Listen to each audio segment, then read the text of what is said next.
Hello YouTube, this is Eric from Coder Snacks. Today we're going to talk about alien alphabets, a graph algorithm in disguise. Let's get started. I love this question. At first glance, you don't think graph algorithm. It looks like a sorting problem, but once you make the connection and see how it works, it's enlightening. And come on, aliens. Who doesn't love aliens? As always, we should think about questions first. Here are just a few. What if there isn't a unique solution? For example, if we have one word arflebarfle, which is totally a legitimate alien word, what is the order of the alphabet? We don't know. We know the letters A, B, E, F, L, R are all in the alphabet, but nothing about their ordering. What about no solutions at all? If we get AB, AA, and BA, we have evidence that A is before B and evidence that B is before A. What should we do? What is the size of the alphabet? Are we limited to alphabetical characters, or must we consider other characters as well? Finally, what is the size of the input dictionary? Is it just a few words? Is it thousands of words? For our purposes, we'll assume that we should return none unless we have a single unique solution. We'll assume that the alphabet is A through Z, and we don't know the input size, but it fits in memory. How do we even start? Let's look at our example dictionary and see if we find any clues. First, how can we tell which letters should be ahead of other letters? Look at the first letter of each word. What information does that give us? It tells us that B is ahead of D because words starting with B come before words starting with D. For the same reason, we also know D is ahead of A. What else do we know? Let's look at the first two words. They start with B, but the second letter is different, so we know that C comes before A. Similarly, we see D comes before C later, because AA is the same for both the strings in the last two words. Notice one more thing. All of these comparisons came from comparing two words that were next to each other in the list. Let's try the following as an algorithm. For each adjacent pair of words, find the shared common prefix for the two words. Then store the next character of both words as the relationship, and repeat. Let's write some code. We take each pair of strings and scan through the characters of both strings until they're different, then break. Then we append the next characters as a relationship to our list and return those relationships at the end. When we run it with our dictionary, we get the relations we expect. However, there are several bugs in this code. If you like, pause the video and see if you can find some.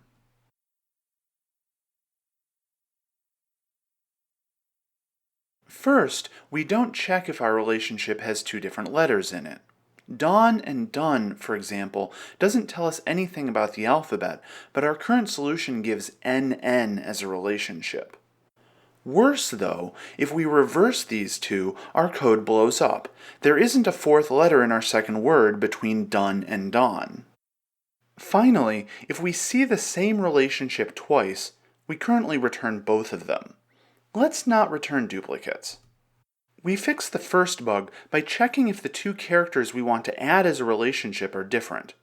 Then, we fix the second bug by only looping until the end of one of the strings, using the minimum of the two lengths. Finally, we use a set for relationships. Now, all these cases pass. Then to clean up, there's a little bit of code duplication. We only want to append to relationships when the two characters are different, so let's move that code into the first conditional. This is a little cleaner. Finally, you may find it a little confusing to have this many list indices flying around.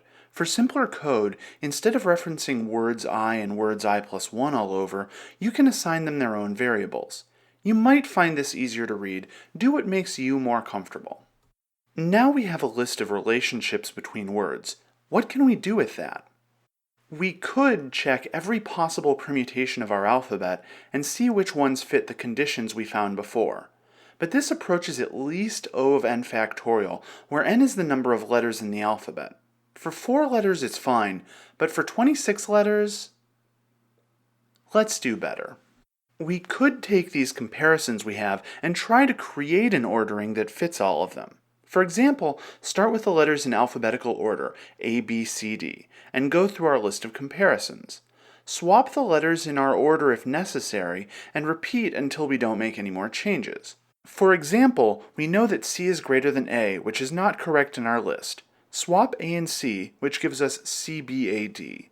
Then B is greater than D is fine. D is greater than A is wrong, and we swap again. D is greater than C is wrong, so we swap. Going through our list again, we see B is greater than D. Swap them. Everything now fits, and we actually have the correct answer. This approach can get you the correct answer, but it's lacking in a few ways. First, the runtime is pretty bad, but worse than that, it doesn't handle our error conditions at all. Let's take the dictionary A, AC, AA, B, and C. This shouldn't have any solutions, because A is greater than B, B is greater than C, and C is greater than A. But our program loops infinitely on this. Additionally, it can't detect multiple solutions. For example, if our dictionary is ABC, any permutation of ABC could be correct, but will always just return 1. We could modify this solution to fix those problems, but it's messy. Let's look for a better solution. When we talked about graphs before in episode 4, we said that graphs are things with connections. We can think of our graph as being letters that are connected by greater thanness. Our graph will be a directed graph with a vertex for each letter and an edge from, for example, A to C if C is greater than A. Here's the graph for our example.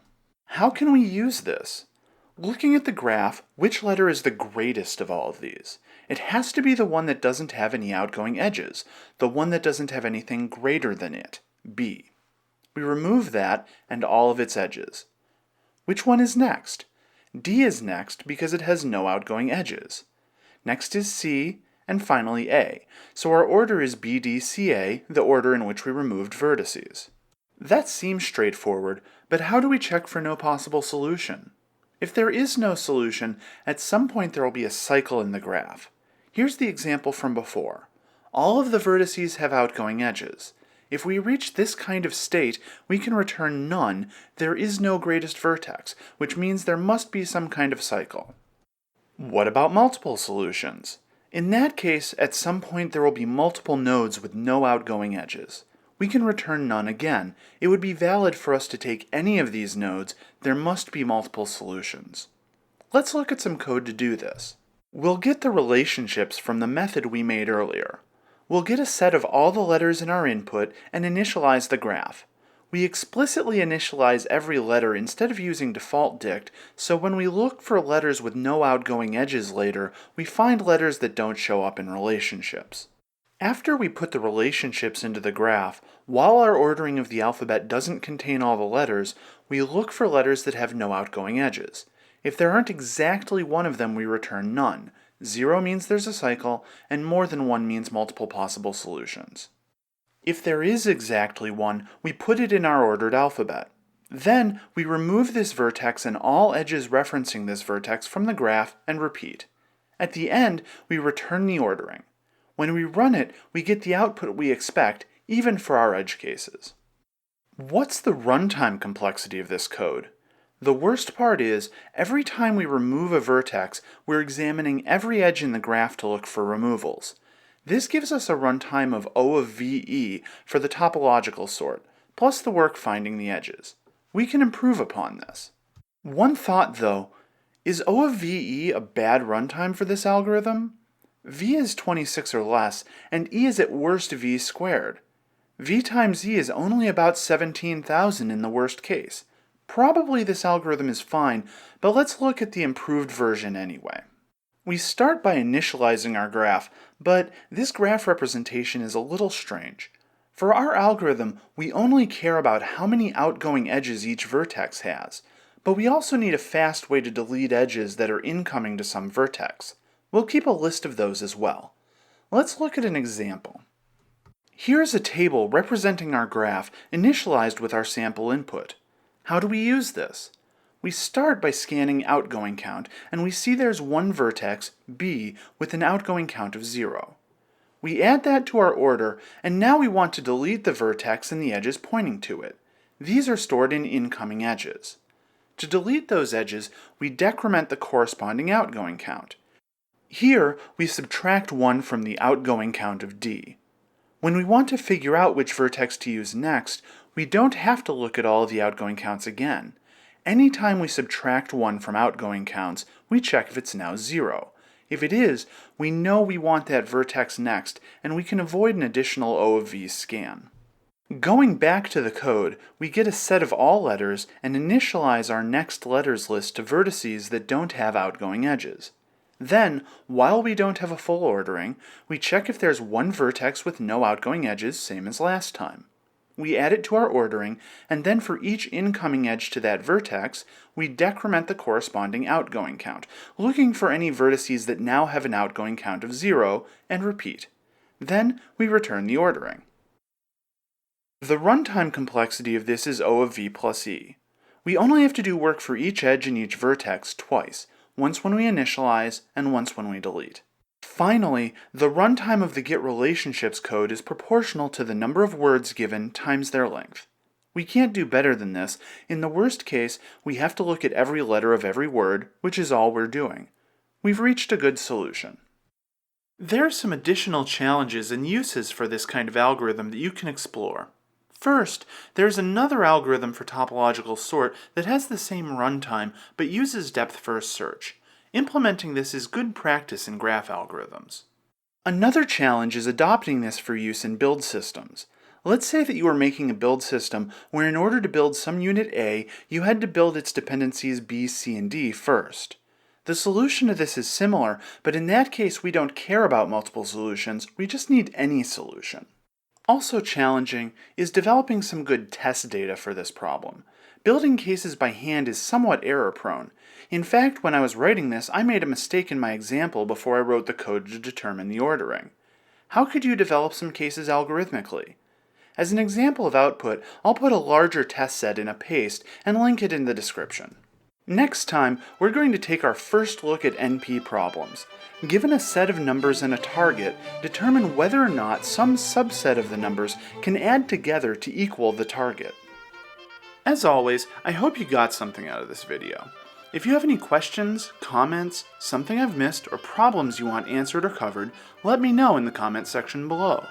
And if you enjoyed the video and want to see more, it would be great if you liked the video, subscribed, or both. Thanks a lot. See you here next time on Coder Snacks.